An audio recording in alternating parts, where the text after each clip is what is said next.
I want to say thank you to everybody that listened to last week's episode with Cem Toygar of Piccadilly FC. Like I said last week, I recorded this mini-series from March of 2019 to May of 2019. So thank you guys so much. Even though this isn't Philadelphia Union, you guys are still staying consistent listening to this podcast, and that means so much to me. And I know introducing this mini-series to you guys, I know the managers that I interviewed, I know they feel the same way too. But I want to give you guys a quick update. Monday, February 17th, I'll release another London Underground episode. Wednesday, February 19th, I'll be releasing my 2020-2021 Philadelphia Union predictions. And then either Thursday or Friday of the 27th or 28th of February, I'll preview the FC Dallas versus Union game. But without further ado, here is the episode with Jubilee FC manager Omar El-Essawi. My name is Todd. My name is Tyler. And this is the Free Kick Podcast.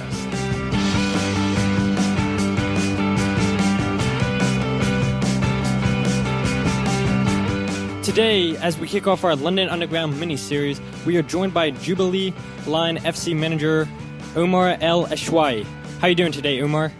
Not too bad, thank you. Yourself? I'm doing pretty good. Tyler, how are you doing?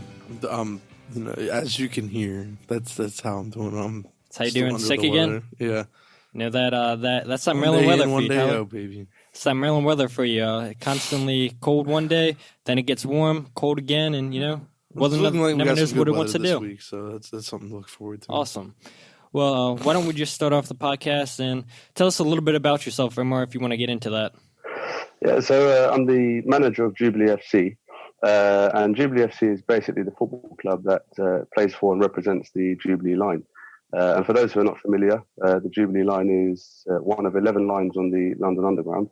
And for those who are not familiar with the Underground, the London Underground is basically London's metro network. It covers some 270 stations around London. And as I say, the Jubilee line is one of 11 of those lines. The line itself, it runs from Stanmore in the north to Stratford in the east. And during the 2012 Olympics, we played a key role in delivering passengers to the Olympic Park, which of course today is West Ham's new stadium. We run through the centre of London, the sort of London's financial hub, Canary Wharf. And this season in particular, we've been delivering Tottenham fans to their homeless games at Wembley Stadium because we serve Wembley Park. So it only made sense that we had a team, and our team, I would say, is reborn as opposed to just sort of created out of thin air. It did previously exist, and from September, we expect to participate in London Underground's league, which I know Cem Toygar gave you a breakdown on one of your previous episodes. He did. Now, I'll go into the season. You said in September your season starts, and for the people that didn't listen to that interview with Piccadilly FC's manager, Cem Toygar, how many games this season do you guys play? So there's 10 league games, and on top of that, there will be cup games. So obviously that depends on what stage you actually get through to. So there's those, and then on top of that, between now and then, we've got our pre-season, which is as many friendlies as we can get, essentially. Nice. Yeah, and I see you guys posted on Twitter. You guys have a game coming up April 23rd against Southwestern Railway FC, and you guys only played your first game ever as a team 8 days ago. You guys were all tied out 1-1 with 10 minutes left to go, and you guys go on and lose that game 4-1. Where can you find the positives in a crazy game like that? Oh, it was a game full of positives, to be honest. I mean, we played a team who were made up primarily of, London Underground League players. So a lot of their players play for the district line. Cem told me that 2 of them actually play for the Piccadilly line. So, we were playing, against a bunch of guys that, are highly experienced, at the competitive level. And to go in and play our first game with a bunch of guys that have never played together and to hold 1-1 until the 80th minute. And to be honest, it was not a 4-1 game. It wasn't a 4-1 game. At the end, we lost the key centre-back to injury, so we were vulnerable at the back. And then on top of that, I think we began to lose shape. We run out of steam. So the last 10 minutes is where it really went wrong for us. But ultimately, I think, the guys put in a fantastic performance. They gave 100% of themselves for as much as they could. And ultimately, I would say for the full 90. But yeah, we did start to to falter towards the end. So lots of positives. If we're starting off that way, I think there's a lot to look forward to in terms of how we played our football and the energy and the perseverance that we showed. Now back to your second game on April 23rd against Southwestern Railway FC. And now that you mentioned the injury to one of your key center backs, I guess tell us what, from your perspective as a manager, what is the game plan going ahead after such a critical injury in your back line? I mean, the thing is, we have about 34 players on our list, so we do have the option for rotation. It is very disappointing that this particular player was injured, but hopefully, fingers crossed, he'll be back in time for our next game. If he's not, we've got other options at the back. Not saying that he's not going to be missed. Not saying that whoever comes in isn't going to do as good a job, but we've got to adapt and fill in the gaps where necessary. Yeah, definitely that next man up mentality, and that's kind of one of the positives of having such a big squad. Somebody gets injured, it's an opportunity for somebody else who might not have got that opportunity. So your players, I'm sure, are going to take full effect of that key injury. But you as a manager, this just means you're going to see more players and everything and figure out your best 11. Now, how do you exactly go about recruiting players? So the recruitment process is a difficult part. In theory, it should be easy because London Underground employs thousands and thousands of people. I found the most effective way was to travel around the network, put posters up, word of mouth, people that were coming on board, calling their colleagues along with them. So I think in terms of recruitment, it's really about just getting the word out by every means possible, really. But just another word on the injury. So before we move on from that, that particular player, the reason it was is such a crucial loss so far as it continues, is that this particular player is very, very experienced. He's played several league games. He's been involved in the league for a very long time, and that's why his experience is incredibly valuable, and that's why I felt it is a loss, and let's hope he recovers in time. Now you guys will start in Division 2 in the London Underground League. I guess what is the goal or the end game or the mission statement of that first run at the league? I think the first season it's fair to consider it somewhat of a pre-season. The first season is going to be about the team gelling, getting to know each other, understanding how each other plays. I think one of the challenges that we're going to have in our first season is, learning to hold shape, maintain position, apply instruction.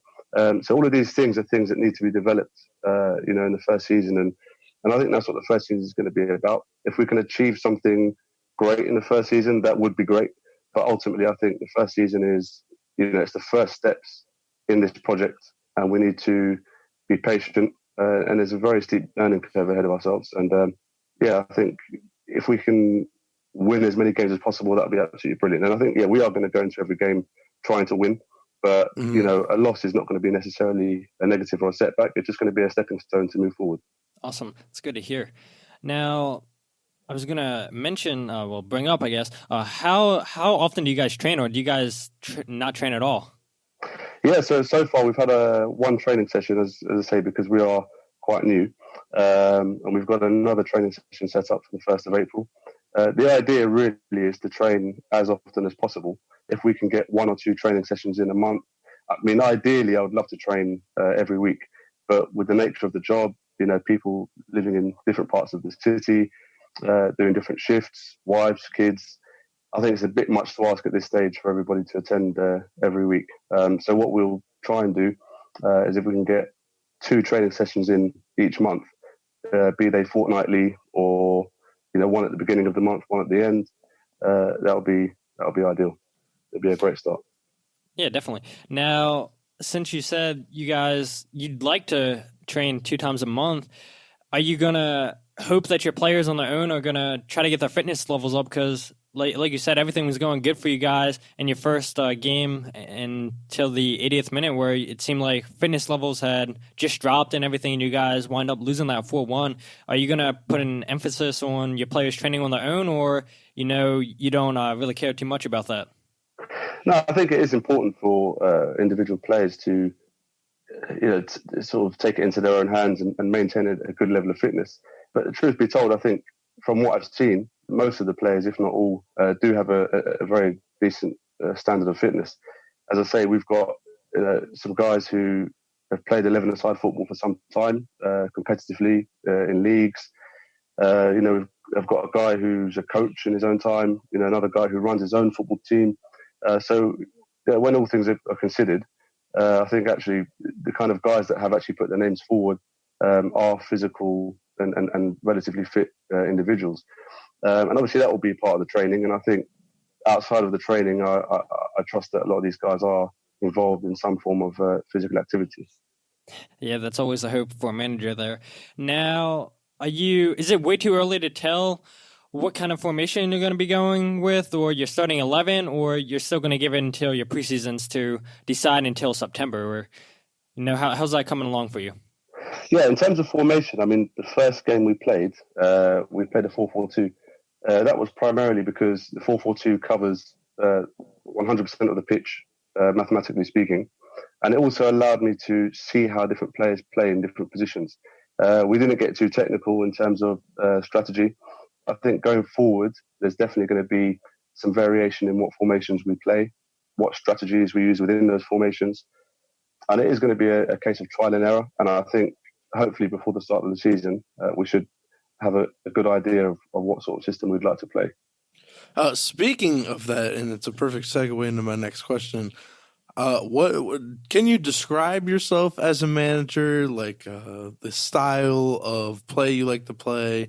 Do you prefer players who have pace? Do you prefer players who have good striking ability and who can hold a good back line? Or like what kind of manager are you? Well, I think in terms of me personally, I'll be the first one to say it. Look, I don't know everything. Right? If there's one thing I do know, is that I do not know everything.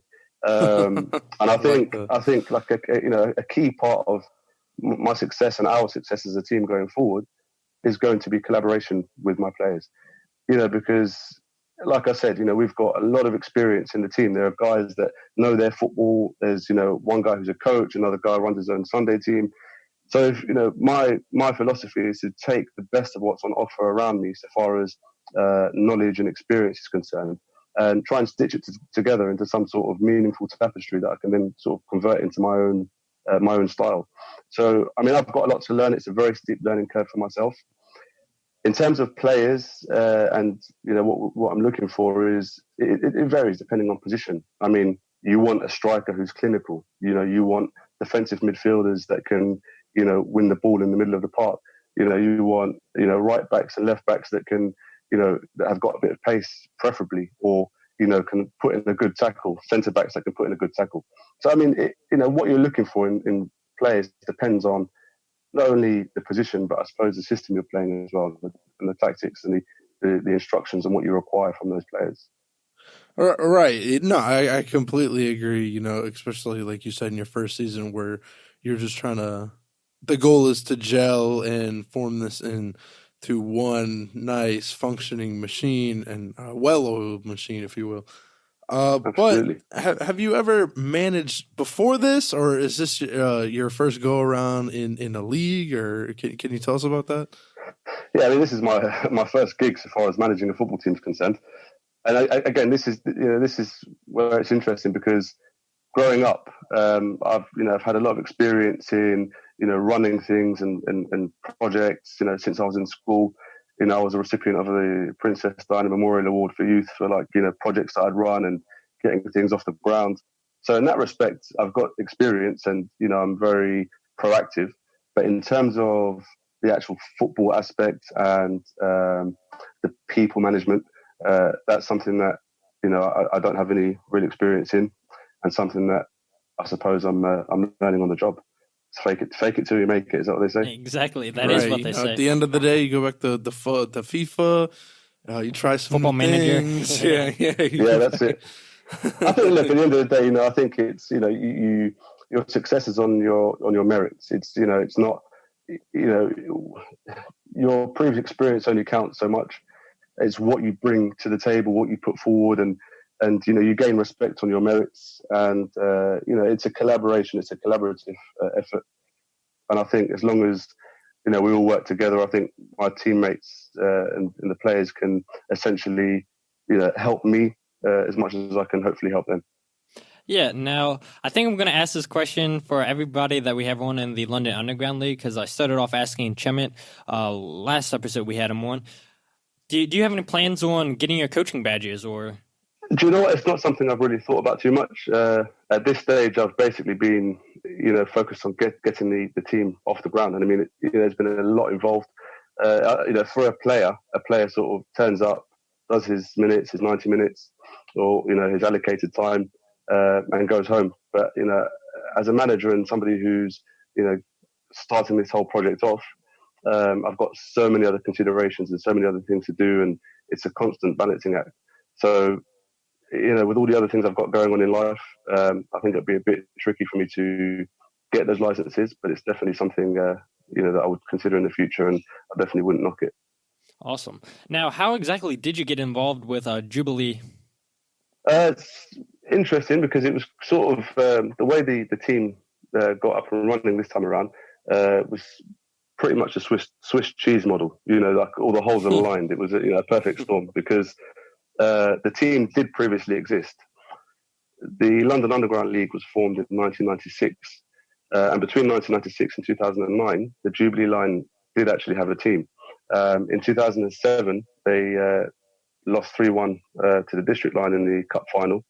They spent most of their time in Division 1.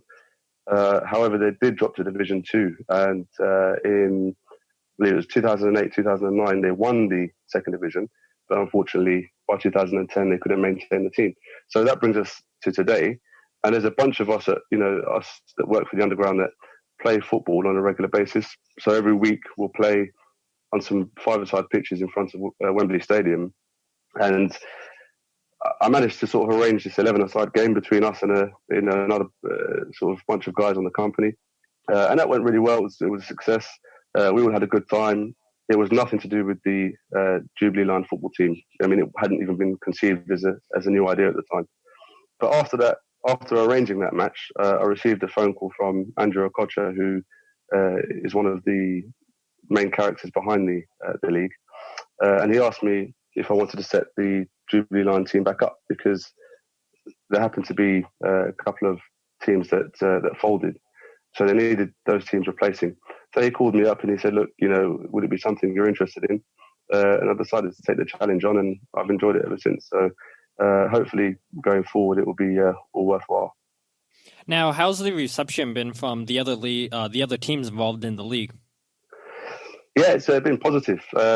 Jem Toygar, who's the Piccadilly Line manager, has been very, very supportive. I've called him and texted him, and he's sort of, while I've been at the wheel, he's been helping me to navigate.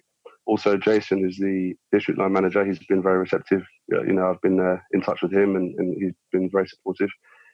The Elizabeth line, which is a new line that will be also joining the league, I've been in contact with their new manager as well. We've been trying to arrange a friendly match so we can put each other to the test. So everyone's been incredibly supportive.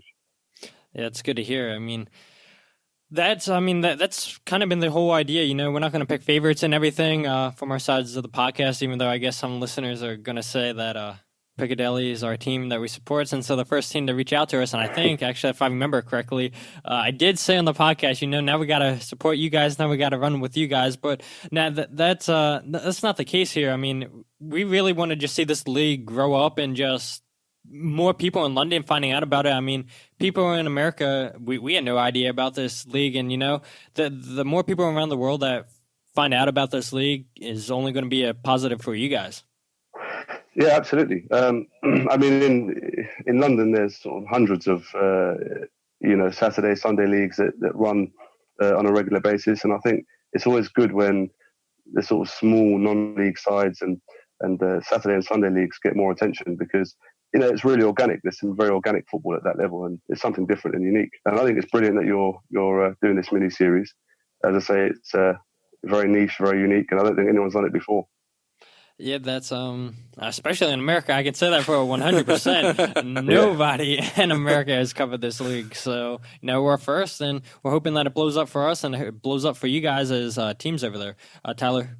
Yeah, I mean, absolutely. I just can't wrap my head around how good it must feel for certain players who have played on the Jubilee line to have the team unfortunately fold for I believe 10 years is what you said, and now it's back with you behind the wheel. And to me, you sound like a man on a mission. You sound like a man who's got a plan. And Absolutely. just tell me what I want to hear. No, but in all seriousness, you sound like a man who takes pride in being the Jubilee manager and has a mission. And I think a lot of people listening at home, or especially people who like to support the London Underground Football League, I know that they're not the only ones. I'm not the only one seeing that it's a great story that Jubilee is back with you behind the wheel. No, I really appreciate that. And as I say, it is a journey. It's a project. And our first season, it's going to be a very steep learning curve. And I hope that going into the second, third season, fourth season, hopefully some years down the line, myself and the players will still be around, and we'll be able to look back and say, do you know what? I'm proud to have been a part of that project, and hopefully we'll win some trophies and get involved in some things outside of the London Underground League. So there's definitely ideas and sort of things to be done. I've taken a leaf out of Jem's book. He's sort of the flag bearer in this respect. He's gone forward and done so much with the Piccadilly line, and it's really inspiring. So hopefully we'll follow in their footsteps. That's a goal for us. I know I can say that, and hopefully, for the listeners too, Jess. I mean, it'd be so awesome. I mean, this league's been around since 1996, and London's a huge city. And like you said, I mean, there's so many Saturday and Sunday leagues and whatnot around there. But you guys seem like a proper league with workers that work in the London Underground and everything. And I know with Chemon and everything, he talked about how one of their players got signed by a non-league team and everything, got to play in the FA Cup and everything. And I'm sure that's probably one of the goals for you as a manager, find one of these hidden gems and everything, and maybe one of these non-league teams can come and poach one of your players away. I mean, yeah, that sucks if that would happen, but that's credit to you for being the manager and finding that player, giving him a chance to shine and everything, and that's got to be the goal. Yeah, I mean, anybody who plays for the team deserves the best, and I hope that every individual player gets something out of being a part of the team. And if it means that there can be a repeat of what happened with that particular player for the Piccadilly line being signed by Dunstable, I think that'd be absolutely incredible. It's obviously not easy, and it's probably hard to come by. But ultimately, anything that can come from this league, both for the players or myself, I think can only be a positive thing. Now, do you guys have any sponsorships yet, or are you still working on that? Yeah, I've actually got a verbal agreement for a sponsorship. That sponsorship was supposed to start in the first season, but from talking to the sponsor, it seems that they may want to delay it until next season. And that's simply because they've got so many other financial and marketing commitments that they've said, look, we're 100% interested. So far as word of mouth is concerned in a verbal agreement, I'm hoping that will certainly go through by the second season. So, I mean, the first season we crowdfunded, so we got funding that way. And also London Underground have been very supportive and helped us financially as well. So this first season, I think we're okay financially so far as the basics are concerned. But yeah, it'll be great for the second season to establish an agreement with this sponsor. Now, as a manager, and in general, somebody who supports the London Underground League, how well do you find marketing aspects like this? Was this just like word of mouth, like you were just walking down the street, you're like, hey, this seems like a likely sponsor, and like what does the aspect of social media play into a team who's just starting to start up? As we see, there's so many not to offend, smaller clubs and smaller teams that have this incredible PR campaigns or huge PR teams on Twitter that, reach out to the community. How well does that play, or how does in general that play into sponsorships for your team? I think we're living in an age where social media is just so incredibly important for life in general. It's the key to networking today. So there is an incredible power behind social media, and whether it's looking to get your music out there or yourselves reaching out to or your podcast, like the prospective like guests on your podcast. I mean, it plays an incredibly powerful role. At the same time, because it's so powerful and because it's so abundant, you can almost be drowned out in it, and that's also one of the problems. But it seems to be the only way to move forward and progress. So we're working with social media. We've not long started it up.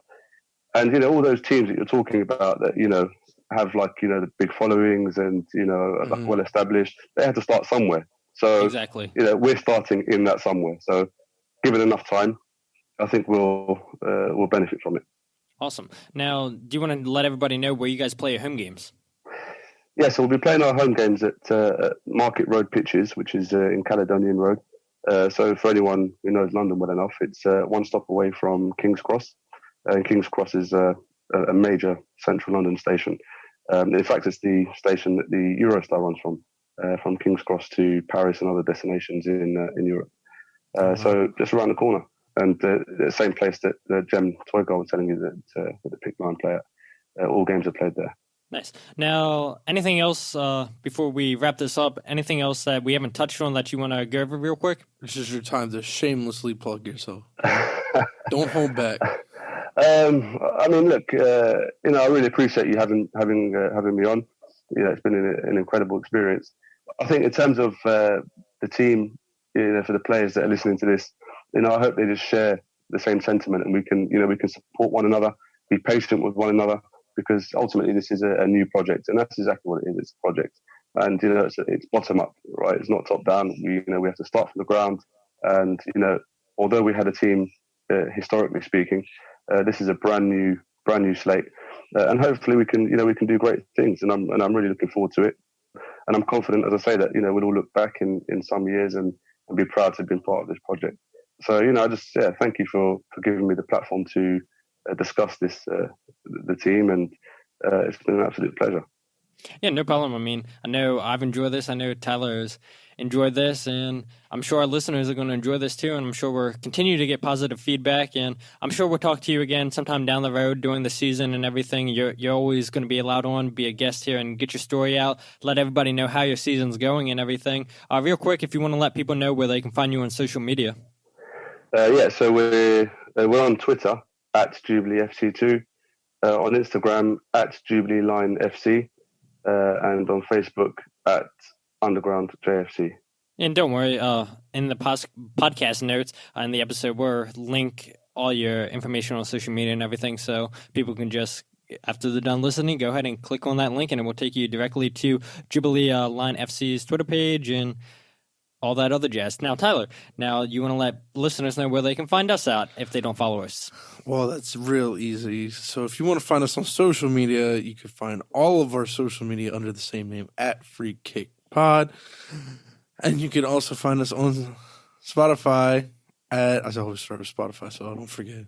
All right, just a little Easter egg for everybody at home. Spotify at Free Kick Pod. iTunes at Free Kick Soccer Podcast, TuneIn Radio at Free Kick Soccer Pod, and Google Play Music at Free Kick Soccer Podcast. Now, one thing I will add that Tyler forgot to add is you got to put the before everything Free Kick else. Soccer Podcast, sorry. But that's pretty much on our end. Umar, anything else before we go? No, that's brilliant. Thank you. Yeah, no problem. Thanks for joining us. And as always, my name is Todd. My name is Tyler. And this is the Free Kick Soccer Podcast, our London Underground miniseries. Have a good one. Have a week.